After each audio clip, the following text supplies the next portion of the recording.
Hello everybody, welcome back to Boot Camp Kitchen. Okay, so I've got two recipes for you today on this one, and the reason why is because I made something this weekend that we've gotten some stuff out of our box with, but you may not have it, you may have it, you may not, but you'll have the recipe for later. Okay, so the first one is going to be the chicken, honey, cashew, or any nut special thing I've been telling you guys about, and I use these chicken strips when I make it. I'm only making one serving today because it's only going to be for one. It says you can use 6 strips for a serving of this for 4 grams of fiber. I'm only using 4, so it's probably even less than 3. And I'm going to cut these up because I don't like the big, huge bites of strips.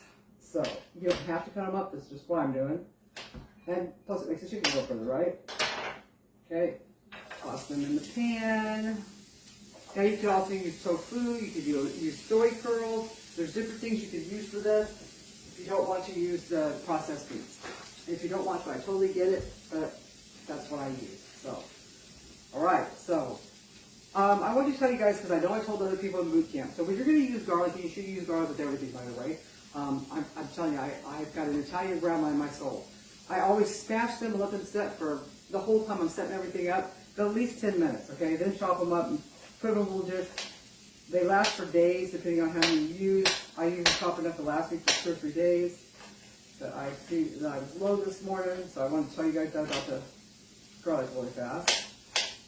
And then just mince them, chop them, dice them, however you want them. They can be big pieces or little, it's kind of up to you. Okay, and they go in my little container here. And I use white onions mostly because I don't know if you guys know this, that onions have different carb amounts, and white onions are the lowest in carbs. So we mostly use white onions, but I do also use the red ones because I really like them. So here's the white ones. I'm just putting a little bit in there because you don't need a lot for this. A little bit of my garlic has been sitting for a while. For all the nutrients that are in it. Got some ginger going to be going in, some lemon zest.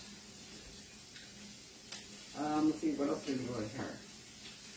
Oh yeah, rest of that stuff. Alright, so let's see how this is doing.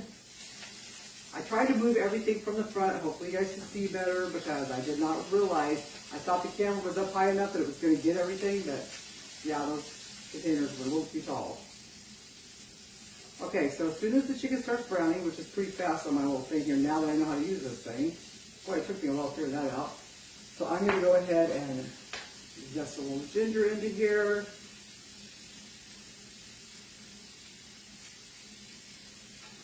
Ow.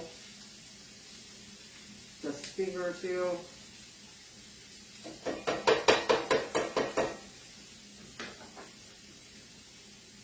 Wow, that just was really sharp. Okay, so I have to put a Band-Aid on that here in a minute. Just some lemon in here. And I'm going to stop the film just for a minute because I'm going to have to get a Band-Aid.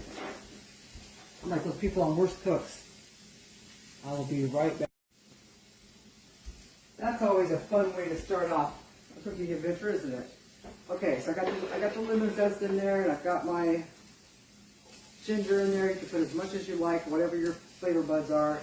I throw my nuts back in there. I already kind of fried up my cashews because I like them. I like them with a little bite to them. Okay, that's coming off the heat, and I did have a little rack here. It looks like I moved it.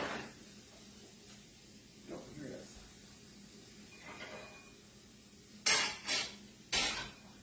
Okay. And let this cool down for just a second. Okay, your next ingredients are going to be a little tiny bit of whatever broth you've made for the day. I made just plain veggie broth for the day. I'm going to put a little bit of that in here. Not a lot. You're not trying to get this wet at all.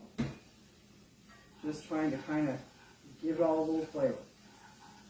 And wait till I tell you some of these new tricks I've learned, like how to make the best tofu. I can't wait till the next dish because, yeah, I'm just sharing some of that with you. Okay, definitely has cooled down. So you're going to take your vegan mayonnaise and your vegan honey. Okay, for this amount, because I'm only making it for one, I only need like a big glob of mayonnaise, so I'd say that's about maybe a 1/3 cup. Okay, stir the mayonnaise in. Get it nice and incorporated. Probably thinking, oh, what? But you gotta trust me on this. The way I come up with this recipe is years ago. I went to this casino called the Queen Casino in Tacoma, Washington, and they had a dish on their menu, honey walnut chicken. And I tried it and fell in love with this stuff. Well, I got the sauce recipe from the actual cook. He actually gave it to me, and this is how they made it. So you just pour some of your keto vegan honey in there. Stir that up, and this is to taste. I mean, it's going to be your taste. Maybe you want it a little sweeter, maybe you want a little less honey. It's totally up to you. But almost right away, you can see that this starts changing. The look, the transparency, the consistency, everything. And how do we serve this, you might be thinking? What do we serve it with? We serve it with some cauliflower rice. Let me show you what this is going to look like. This has been frozen and reheated, and cauliflower rice is never as good, but once you reheat it, I don't think. It's wet and kind of gloopy, so I'm going to use my paper towels to kind of dry it off a little bit.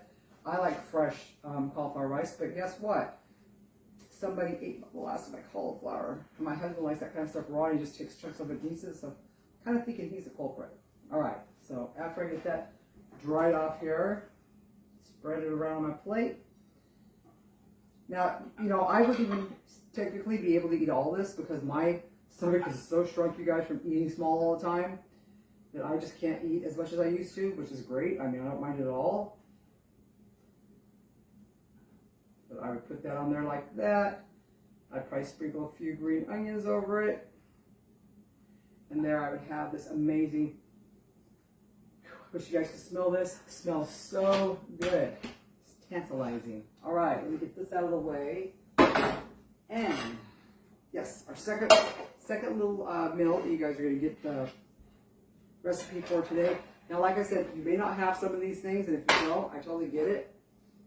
So, I had vision. Okay, so I got these white radishes, you know, these big white radishes this weekend on my thing. And as soon as I got them, I thought, ooh, I want to, because radishes are kind of like potatoes when you steam them or boil them or cook them. And I was thinking, ooh, I want to make like a white chili.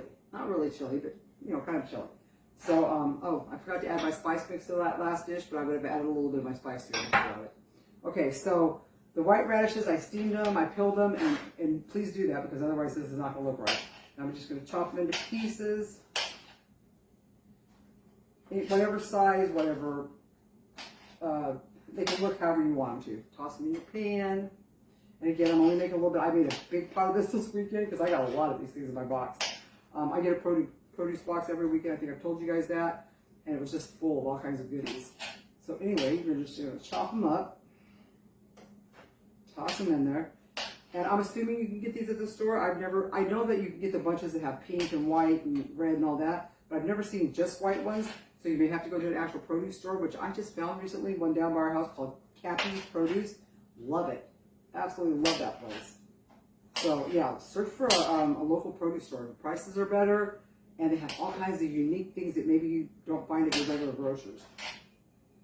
So you're gonna get your potato. That's not a potato. Get it in there. Okay. Now, because I didn't have any cauliflower, which is what I would have put in next, because my husband ate it, I'm using a yellow zucchini that I peeled so it would be more white than yellow.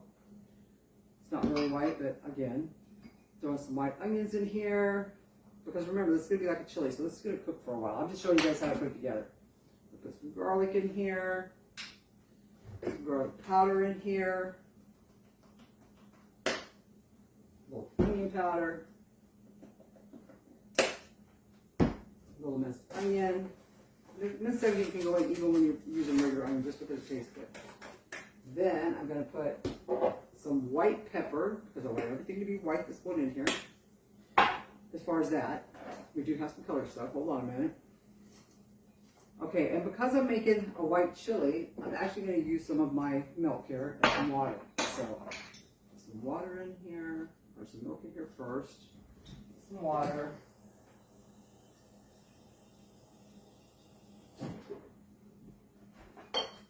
This is something that I think that even your family will like, you guys. It's so good.